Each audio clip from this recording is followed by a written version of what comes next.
I believe in a world where we can create and iterate as quickly as we're able to think.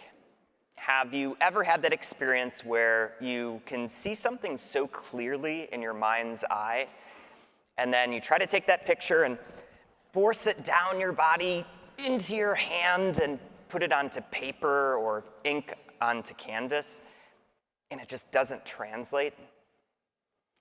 I see this all the time in the cloud-native ecosystem.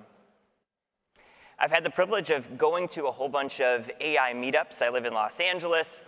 I've been able to come up here and see what everyone is working on. And I am floored by the amount of things, the depth that some people have, or just how broad some people are with tying different tools and principles together.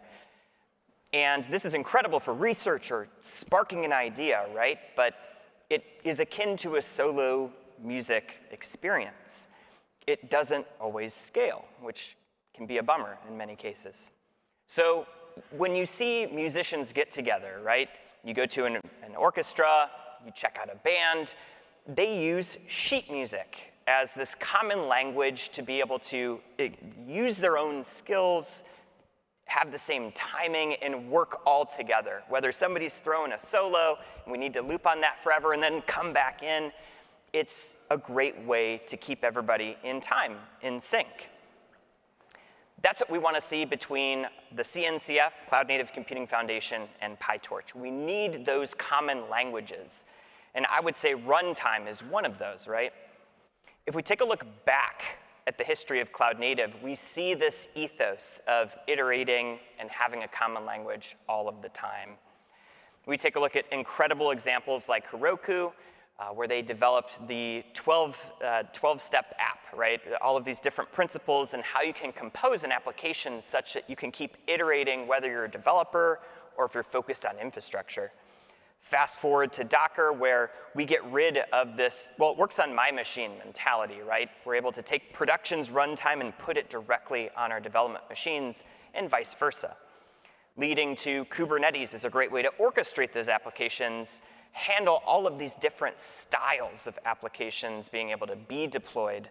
And it's been a wild success. We've gone from one project, Kubernetes, to over 200.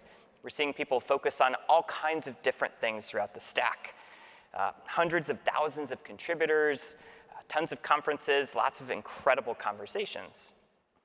Now, I wanted to take a moment and employ all of these principles together, right? I've got a really cool demo too, but I want to be able to ship to production right after this. So if there's any VC folks in the crowd, if you could talk to me afterwards. So I have this demo.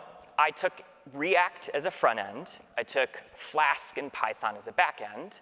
This is a PyTorch conference, so I have to use that as well.